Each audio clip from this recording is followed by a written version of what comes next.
Welcome back to J Muddy ATV and Outdoors. I am Jeremy Warner. So today, since I actually get asked this question a whole lot, and note this, I also face this issue a lot, but you know, people are kind of asking me, hey, have you ever figured out why your CVTech shifts hard all the time? And to be honest, looking at it right now, I really honestly don't know. So I honestly really don't know what is actually causing this problem.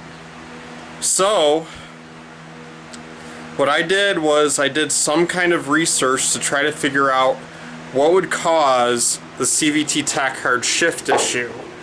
And before I begin, I would like to give a huge shout out to Carolina Custom ATV out there in North Carolina, Mr. Bruce Klein, for supplying me with 3 shims that work with the primary and the secondary. And to be honest, I don't know which one's out of line, but I guess we're gonna figure this out now. So anyhow, let's get started.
Alright, so honestly, I'm just going to try shimming.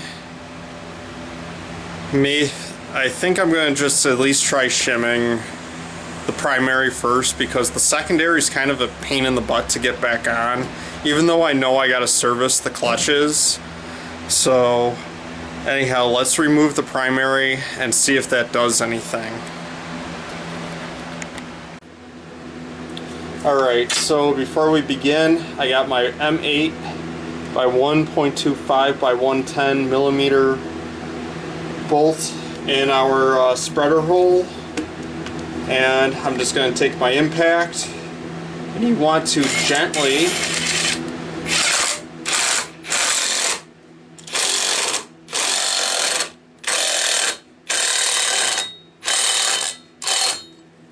spread it out all the way in order to remove your belt.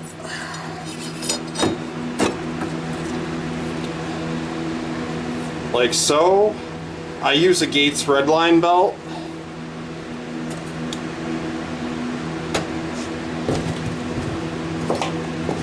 So I don't know if that's also the cause of my shifting issue. Now, before I remove the secondary, I want to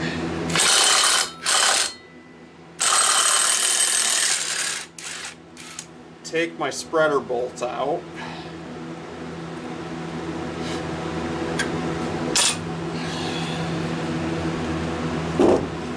Because the last thing you want to do is break something.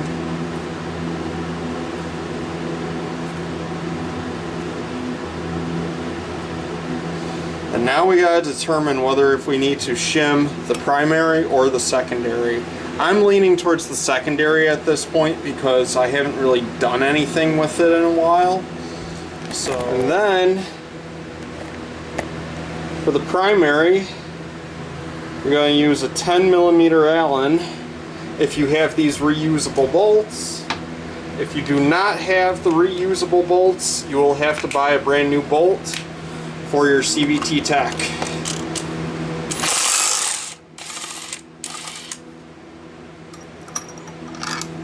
Spin that off.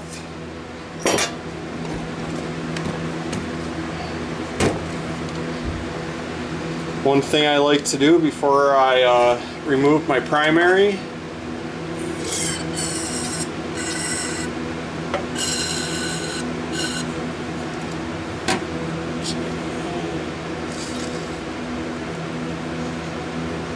put some lube on it, fill it up a little bit with WD-40. Take our CVTech primary puller. I thread it in by hand, so then that way we don't strip out anything. And I'll get my socket and I'll be right back. Alright, so I got a 22mm socket for my puller. Oh yeah, and just so you know too, the OEM primary and the CVTech primary are two different kinds of primaries. Make sure when you buy a CVTech that you also buy the puller to go with it. So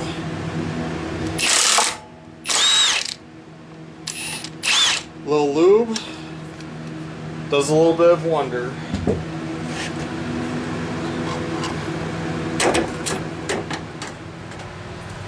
Alright, so we have our clutch, our CVTech primary here, and I got a 30mm socket here on my impact. You just work it off, make sure that drops on the table here.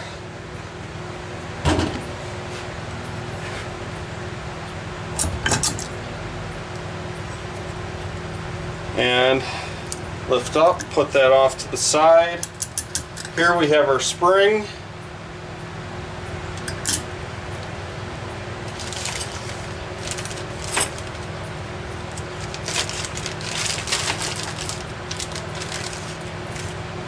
Over here we have our shims.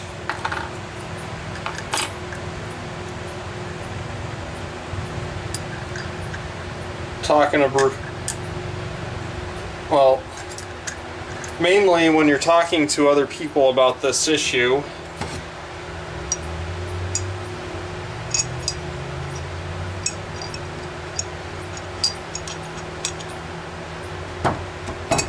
they say to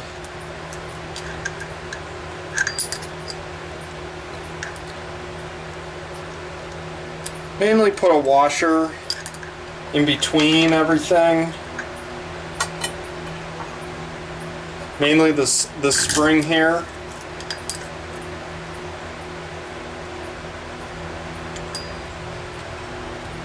So then that way it actually creates a little bit of a space on your spring here.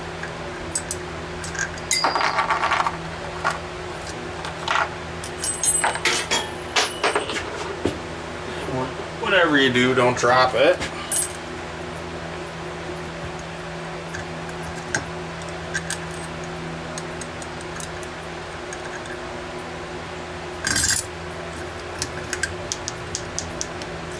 I'm going to be honest with you.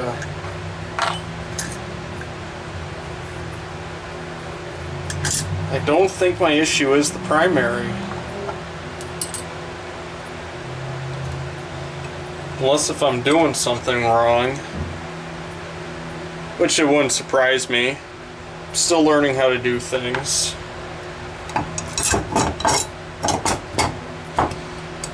Because you actually want the primary to go down and you want it to be straight. But since I have the clutches apart, I gotta wash it anyway. So I think honestly, while I'm here,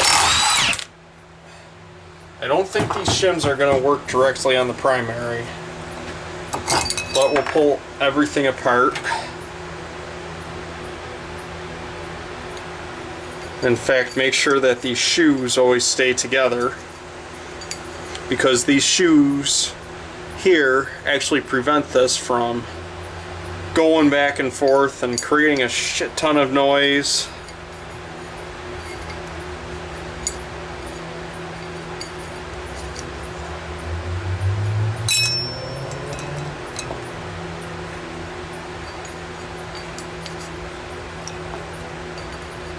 So the first shoe and the second shoe, take that apart.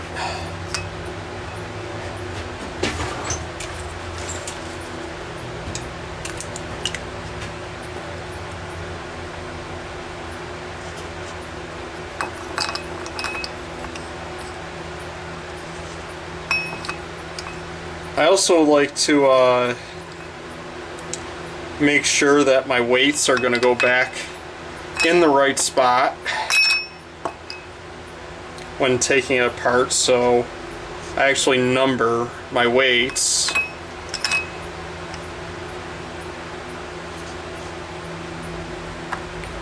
So now I'll take all the weights out of this.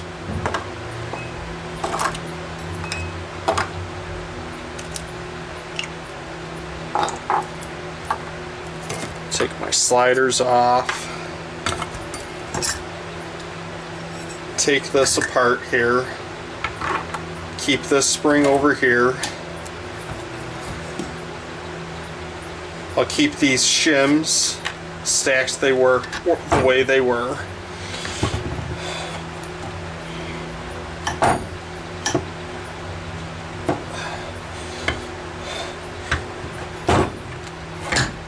Put this retainer over here.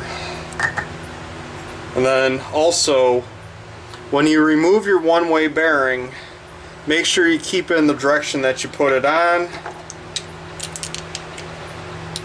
And for me, I'm just going to put a little mark here to point up that, hey, it goes in this direction.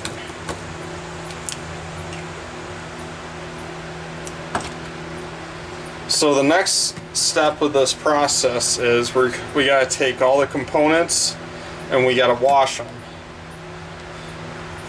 So we're just kind of going to put everything together, and we're also going to remove the secondary.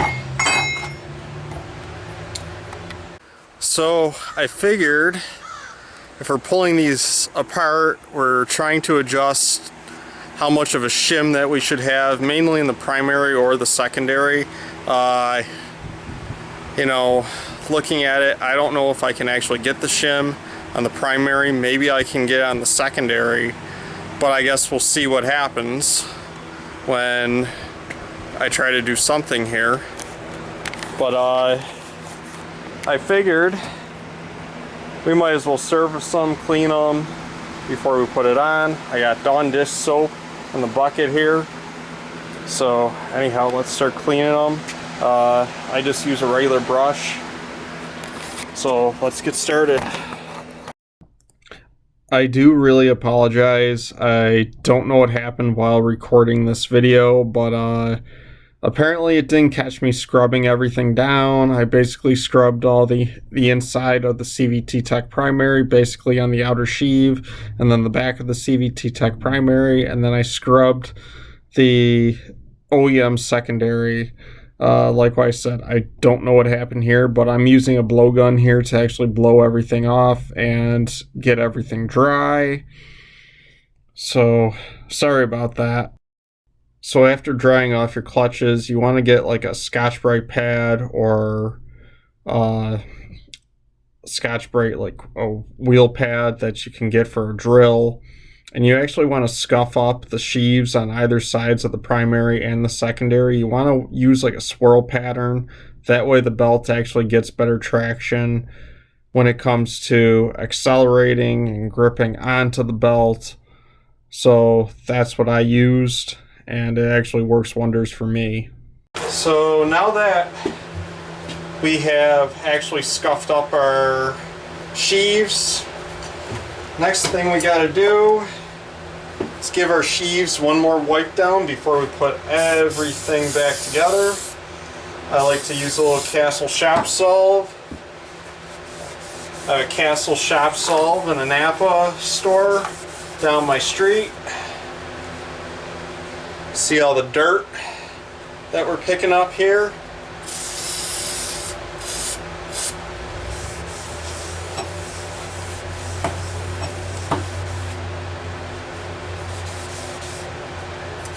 More dirt you pick up, the better.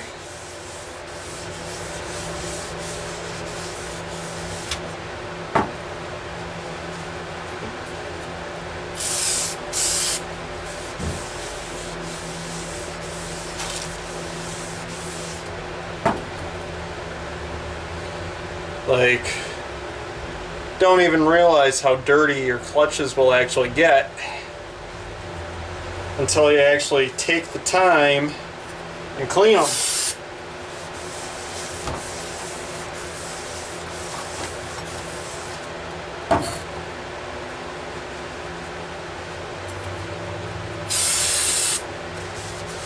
I'm just going to keep wiping this down.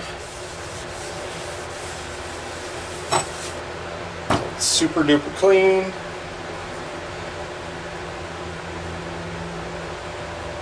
Pretty much we don't see anything.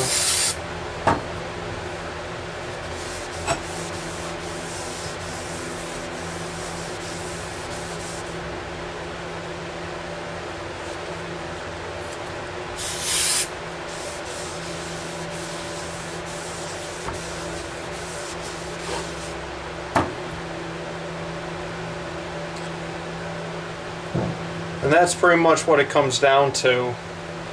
You know, if you clean your clutches up the right way, your belt's going to grab the right way. So I'm going to put this one off to the side, a place where it's not going to get dirty.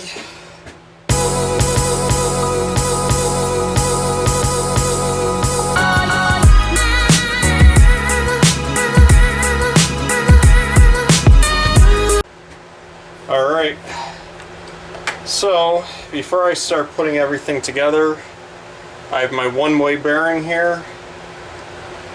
I like to grab some grease, just pack it in there.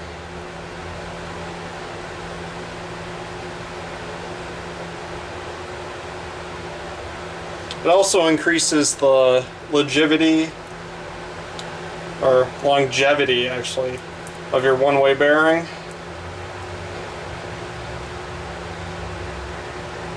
And also too, it makes it easier to shove on to your primary here, because these can kind of be a pain in the butt to get back on. Also, make sure when you're putting it back on that the mark that you put on your one-way bearing is actually facing up.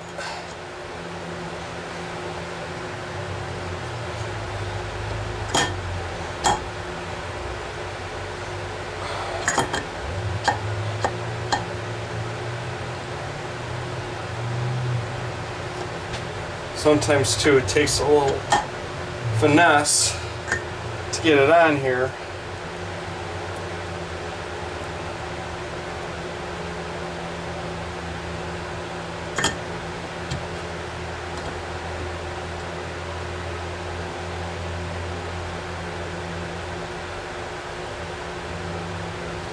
But this is why they call it one-way bearing.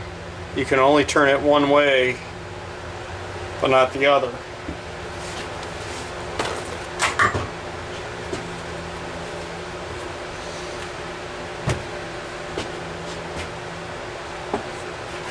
Now the next step of the process is we're going to take our retainer here and take a little lube, so we don't want friction. Trying to get this back on.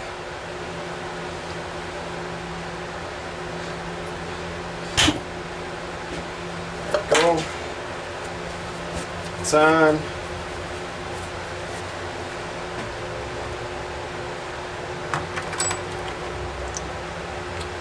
Next, we'll take our washer here and our little spacer. I don't know exactly what they do, but they were on the clutch, so we're going to keep them on the clutch. Then we're going to shove our spring in right here.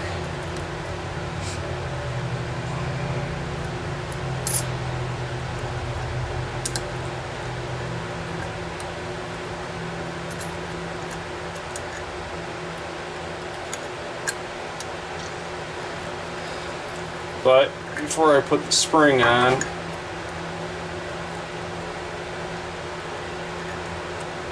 I am told this shim here goes in the middle here, in between the spring, but I don't know, it doesn't exactly fit.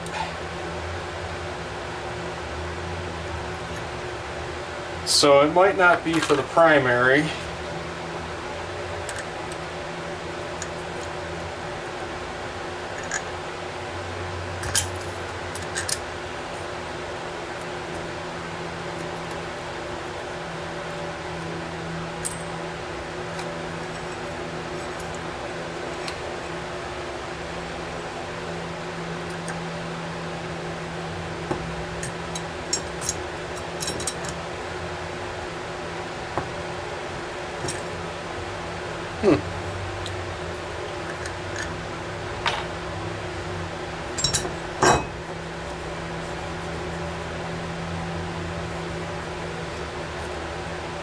Wait a minute.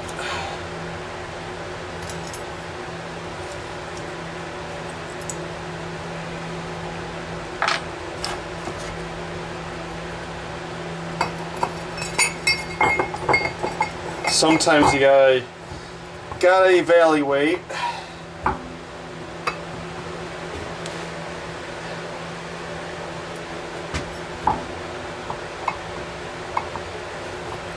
Before you actually shove stuff together.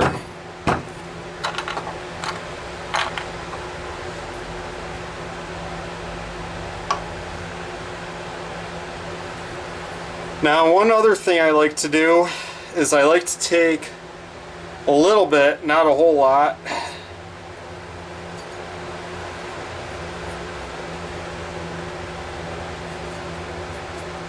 and just put it on the spots where the weights are going to be sliding in and out. Gives it a little bit of an edge. You don't want to put a whole lot, just enough so that they can actually slide back and forth with ease. You don't want there to be an excessive amount, because that's how they get all gummed up. And then I'll do the same. Put a little, not a whole lot.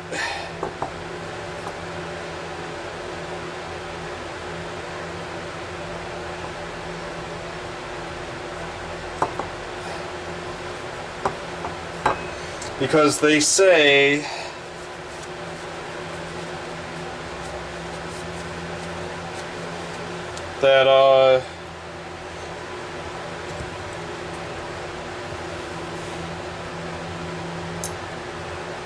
that when you put a little bit, it helps slide them back and forth.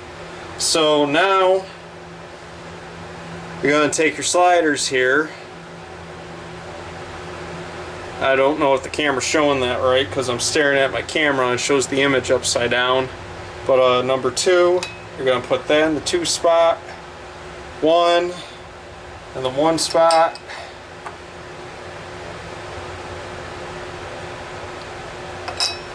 5 spot, 3, 4,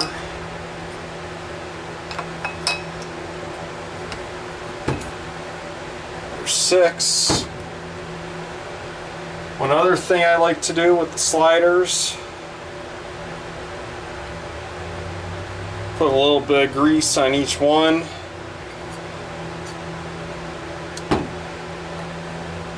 That way when you're assembling the primary, if you get something wrong and you take them apart, you don't lose them. Also, the next time you take them apart, they don't just fall off on you.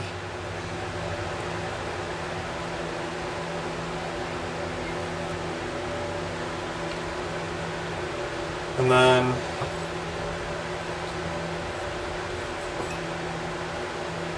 I'll shove a little bit of grease.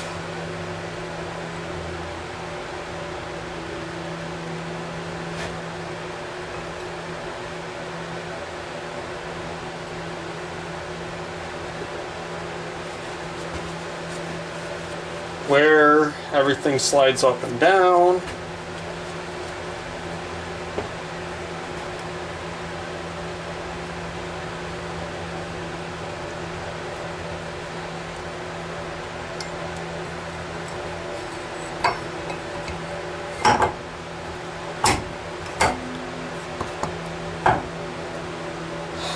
And then next,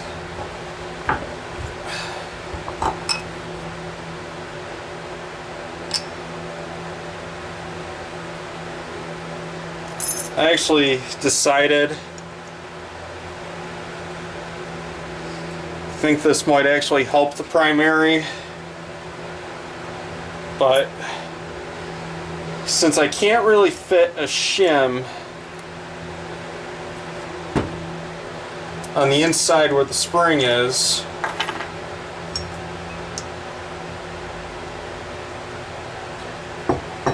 because the size of the shim is actually the width of the entire pole of the inner sheave, or mast, whatever you want to call it. So I'll shove this spring back in, shove that there. There's this issue.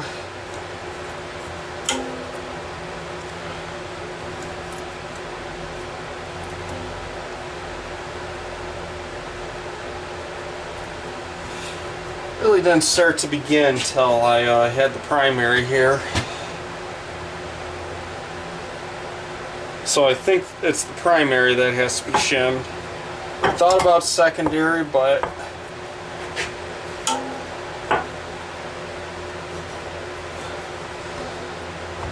I think this will work.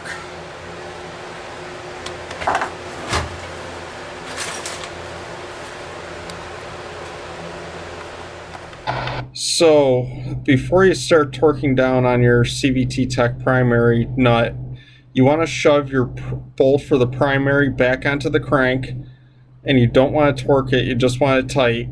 And then you're going to crank down on your CVTech nut that's on top of the primary, and you're going to torque it to 133 foot-pounds of torque. It also helps to have the clutch holder and someone else helping you. Alright, so now that we have our bolt detached from the primary, one thing you want to do is re-add on your thrust washer. Make sure your centering washer is there. And you're going to slide on the thrust washer first. And this is actually from the stock one.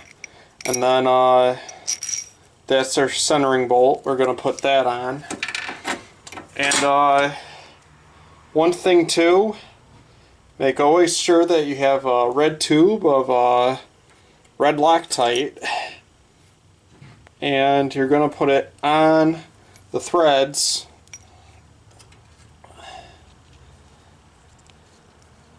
And the reason why you're going to use red Loctite on basically anything clutch wise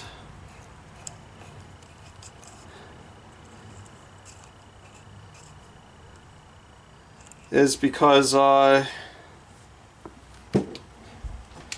you really don't want something to just break loose on you, and then you have this bolt to the primary and the primaries coming through your leg. So you'll just give it a little pop there with the impact, and then I grab my 1/2 inch to 3/8 adapter, put it on my socket.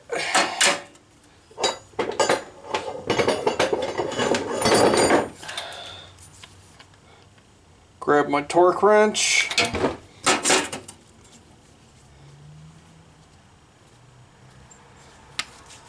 And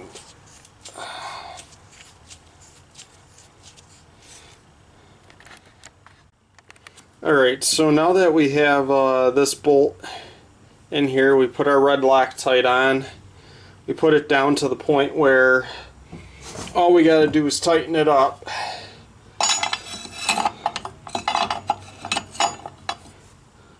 So now, take our torque wrench here, it's set to 80 foot-pounds.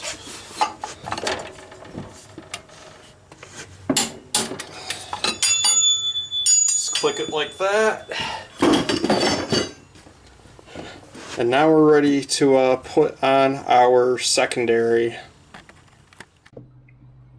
One thing that I really do want to mention before I actually shoved the secondary back on was that I actually put on a 30,000th shim on the backside of the helix. That way it actually pushes the helix out a little bit, causing a little bit better alignment versus having no shims on it at all. So I just wanted to mention that before I actually put on the secondary. So anyhow, please like and subscribe if you like what you see. Alright, so this isn't an easy task to put on. So I like to put them on all at once.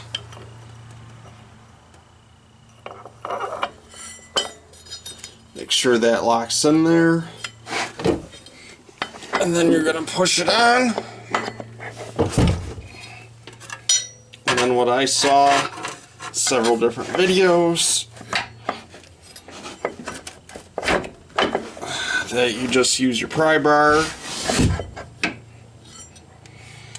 Then you're going to take your bolt,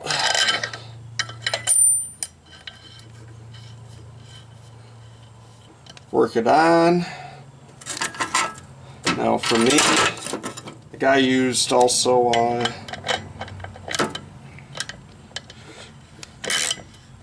use the impact.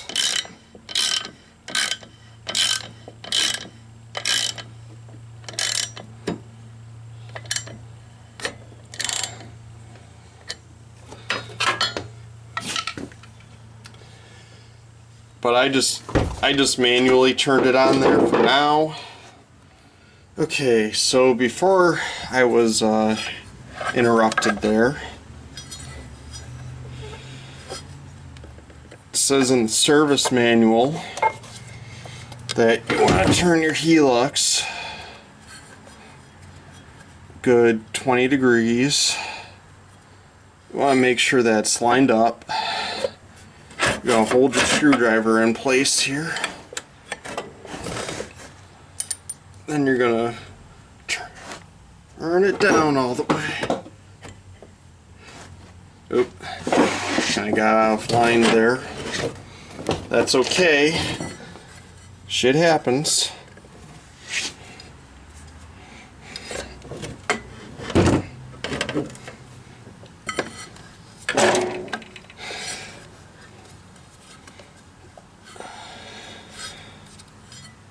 Alright.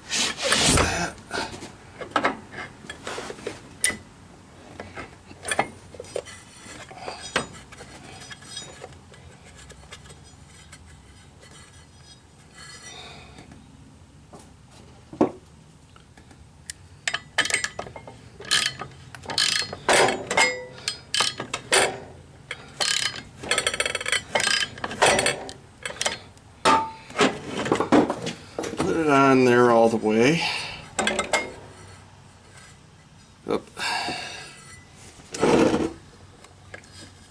Maybe this is why some people just say use the impact instead of doing things manually.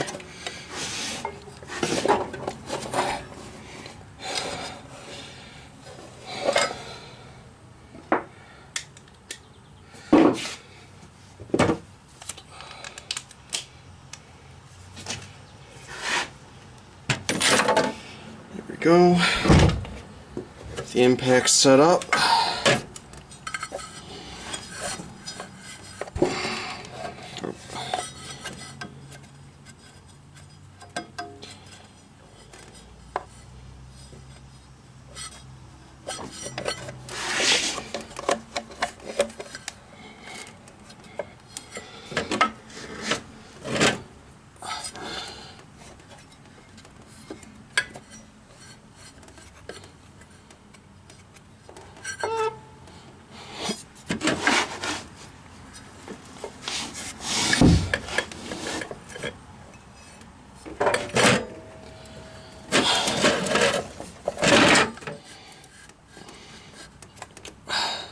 Sometimes this might fight you a little bit. Honestly, you don't see some. So you're just gonna hold on here, work it, and kind of let loose a little bit. But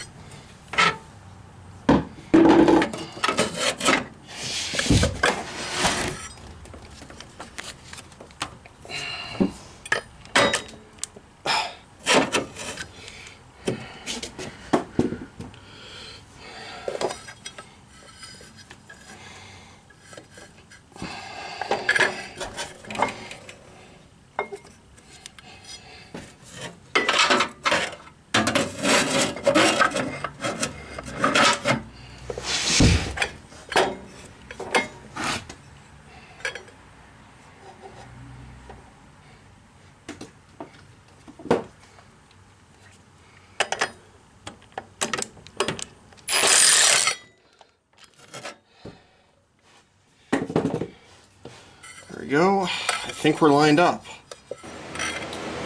Now that we made sure our helix alignment is good,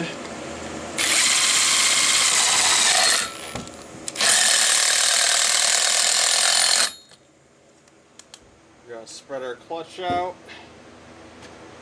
Going to grab some acetone. We're going to clean our sheaves up because our heat shield here is dirty. Also too, we want to clean up the area where our gaskets are, and once we get all that cleaned up, we can shove our belt on and put our belt box back on. We can ride this. So alright, so one thing I like to do before I put my belt back on, I like to scuff up my belt a little bit here. Doesn't have to be crazy.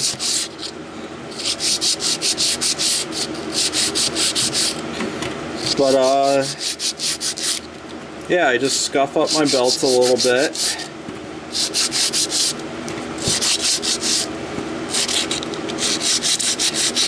Not a crazy amount. And you can do this with steel wool, a Scotch-Brite pad,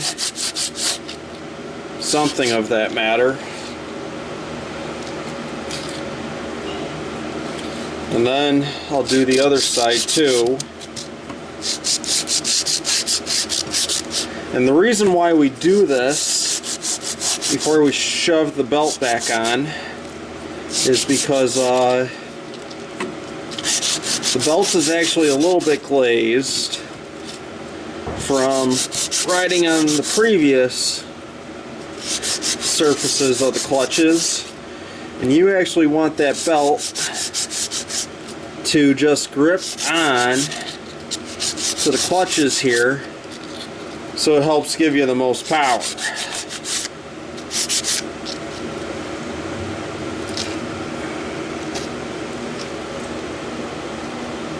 You don't want to scuff them up a lot. I don't know if the camera's showing it, but it's just enough to the point where the belt can actually grip onto the clutches. So before I put it on,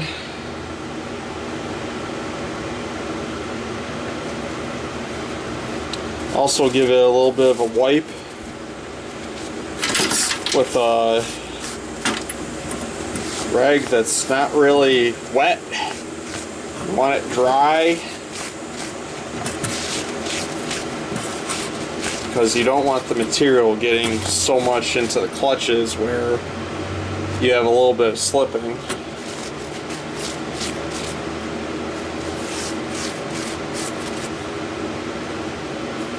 Or you could blow it off too, either way. As long as you get it clean, it's what matters.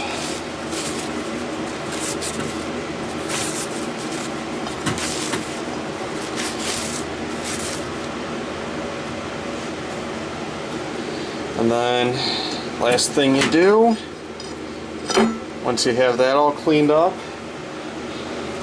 put the belt back on.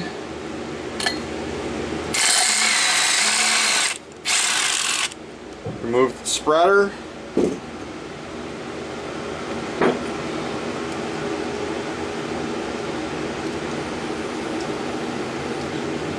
Start the machine up.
Then you turn it off, because basically you give it a little bit of throttle so it actually tightens up everything.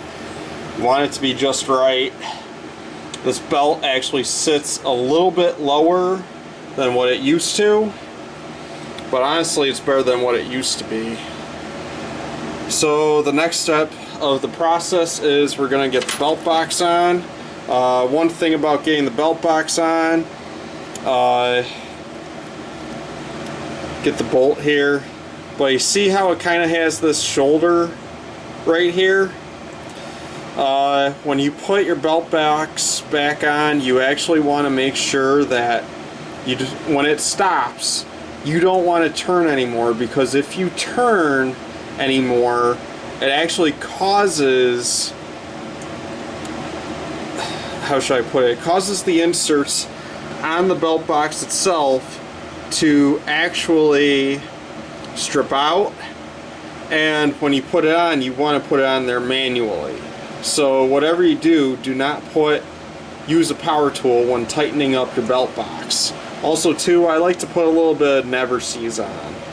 So also make sure you have 13 bolts, that way you have it properly sealed.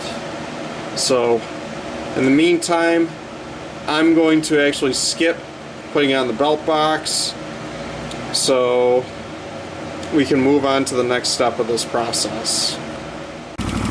Alright, so before, had a little belt shift, well, had a little shifting issue. Honestly, it's better than what it was. Thank you, Bruce Klein, for sending me those shims. I greatly appreciate it. It shifts a lot better. Obviously, you got to rock it a little bit, but other than that, please like and subscribe if you like what you see, and stay tuned for more future videos.